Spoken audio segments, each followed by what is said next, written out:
Але ти зачепив пані Стефанішину. Дивись, Да. давай відверто. Набу Ми всі зачепила знали... пані Стефанішину. Ні. Ну, дивись, вони не зачепили. Ми всі знали, що є справа по Стефанішині. Журналісти зробили... Журналісти, які дуже часто виходять на розслідування, далі НАБУ викатує все, що треба. І Ні, от так, тут... почекай, так не треба бути журналістом. Так там є справа, яка, по-моєму, вже перебуває в суді. Ні, я не про це. Да. Про ту справу, Ти про нову? справу всі знали. Я про нову, почекай. Про нову справу знали, що вона буде.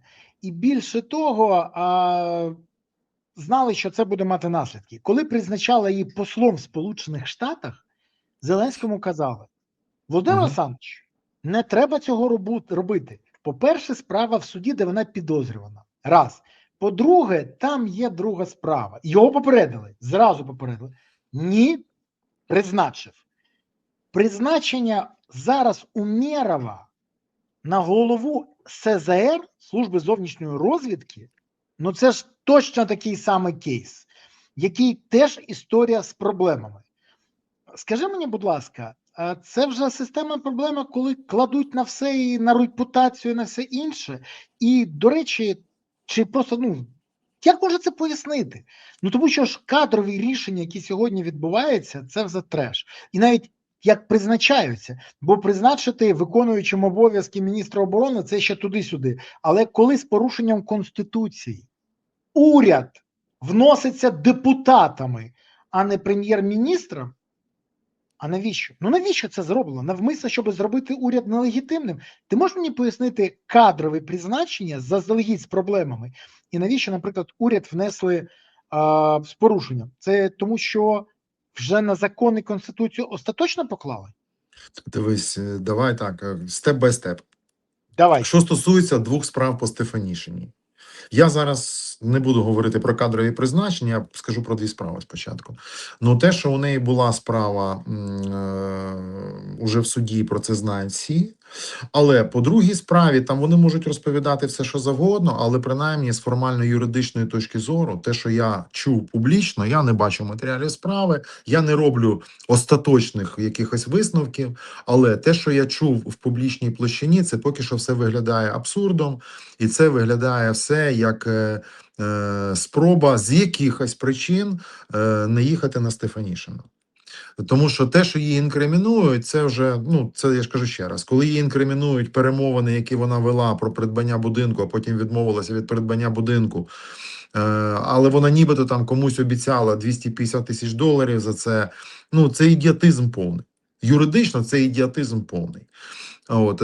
Те, що там дві однокімнатні квартири придбала її мама в якихось ЖК, наскільки я, вибачте, не хочу нікого образити, але, скажімо так, середнього рівня, не суперелітні ЖК, це теж все виглядає достатньо притягнуто за вуха. Тому, якби не було першої справи, то тоді можна було би ще якось говорити, да? Але дійсно була перша справа, і дійсно всі розуміли, що там можливий будь-який розвиток подій. Тепер, що стосується кадрової політики. Я кадрову політику, яку проводить сьогоднішня діюча влада, критикував, напевно, починаючи від 2019 року, з моменту, коли ця нова влада була обрана по суті, на всіх щеблях влади, вибачте за певну тавтологію. І ця хибна кадрова політика, знов-таки, об'єктивно і до честі, вона не заснована Зеленським. Така ж сама кадрова політика була і при Петрові Олексійовичі, коли він призначав своїх знайомих, друзів, родичів. Була така сама кадрова політика при Януковичі. Просто зараз це тоді призначали людей, хоча б з більшим рівнем компетентності. А сьогодні, на жаль, дуже часто призначають людей з, очевидно, невисоким рівнем компетентності. Давайте згадаємо, хоча б, уже ніхто не пам'ятає його прем'єр-міністра Гончарука. Очевидно, як на мене, людина не те, що не готова була, а, як я жартую, в 2004 році чи в 2005 його б в Кабмін не пустили підлогу мити. А він став прем'єр-міністром в 2019 році, що, як на мене, виглядало сумнівно. Тому це абсолютно хибна як така кадрова політика, коли призначають людей за єдиним критерієм, це критерій особистої лояльності. Але я кажу ще раз, це не при Зеленському почалося, і я боюся, що не при Зеленському закінчиться. Люди бояться професійних людей, тому що професіонали можуть сказати ні, тому що професійна людина може сказати, дивіться, це робити не можна, тому що це протирічить закону. Професійна людина може сказати, оцю вказівку я не виконую, оцю вказівку я не виконую, тому що це незаконно. А на жаль, люди лояльні, які не зовсім професійні, вони готові виконувати будь-які забаганки. Тим більше, що на сьогоднішній день і на державну службу, я завжди кажу, там є дуже багато чесних, порядних людей, які працюють на державу, які живуть на зарплату і так далі, і так далі. Але здебільшого при тих умовах, які сьогодні створені для державної служби, туди йдуть люди, які хочуть спробувати заробити сьогодні і зараз. Тому що я ж кажу, коли ти приходиш на державну службу із бізнесу, одразу стаєш ПЕПом, одразу додаткові якісь моніторинги, якісь декларування абсолютно шизофренічні деколи. Зразу ти стаєш корупціонером в очах людей, одразу у тебе там кримінальні справи і так далі, і так далі. Який сенс туди йти? Зрозуміло, якщо ти можеш десь заробити сьогодні і втекти, окей. Тоді я хоча б логіку розумію. А коли ти, як чесна людина, йдеш, оце все отримуєш, і з тебе роблять ідіота потім через рік твоєї роботи. Саме тому люди не йдуть, саме тому приходять якісь лояльні люди, які говорять, ми готові робити все, що скаже начальник. Окей, давай, іди працюй.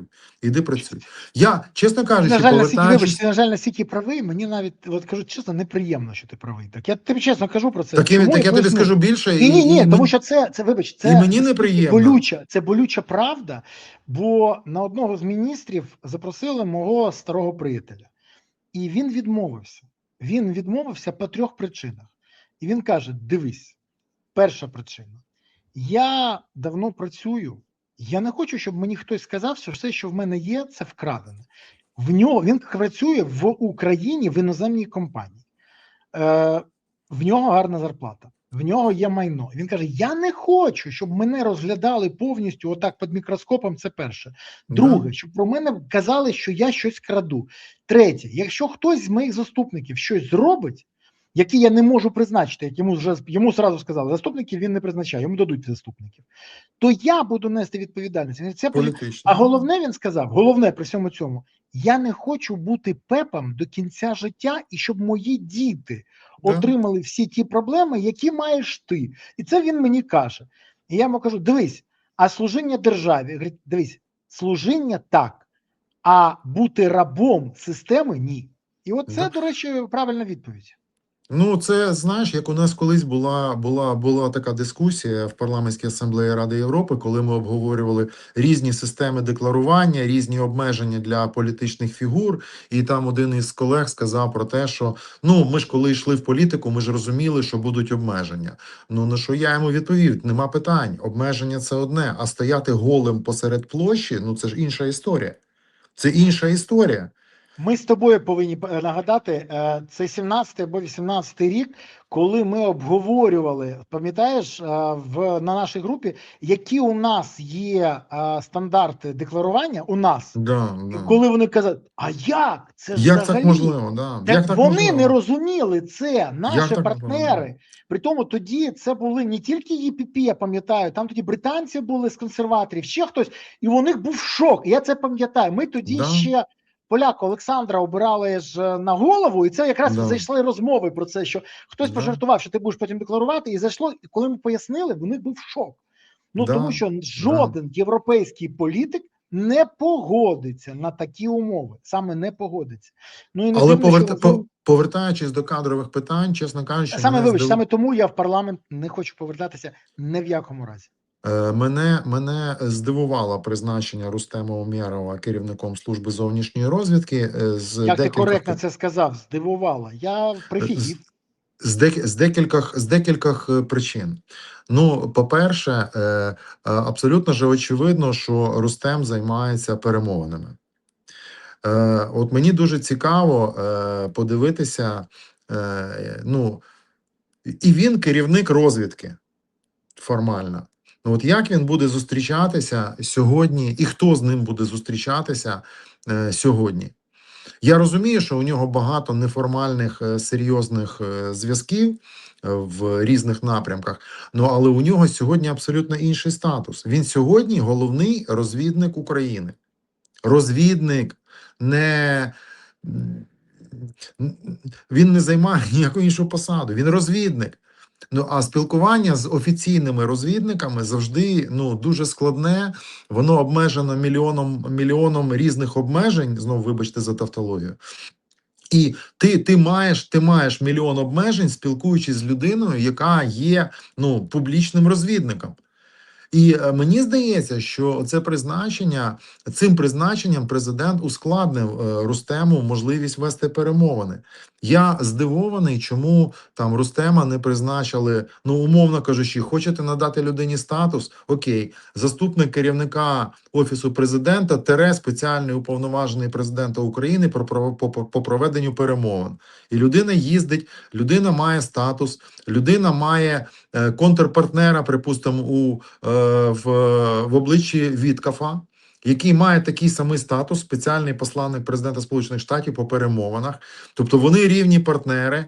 І він собі їздить спокійно і має можливості спілкуватися з ким завгодно, бо він заступник керівника ОП / спеціальний уповноважений президента по перемовинах. Він собі їздить і виконує свою роботу. І ніхто на нього не дивиться як на розвідника, ніхто на нього не дивиться як на міністра оборони, ніхто на нього не дивиться як на керівника фонду держмайна. Всі розуміють, що він приїхав на переговори, що він уповноважений президента, довірена особа президента по проведенню перемовин. Все чітко, логічно, прозоро і так далі. Плюс у нього з'являється, це знов таки, вибач, що повертаюсь до Стефанішиної, це так само, коли Ольгу Віталіївну призначали, вона була віце-прем'єр з європейської інтеграції / міністр юстиції. Я їй тоді сказав: Олечка, дивіться, вам зараз буде відкриття кластерів.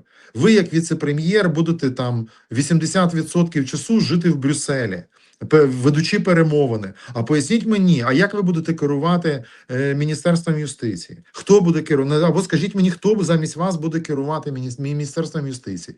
Вона тоді відповіла, що у мене буде там група заступників, які будуть займатися по напрямках, а я буду займатися координацією. Коротше, я буду все встигати.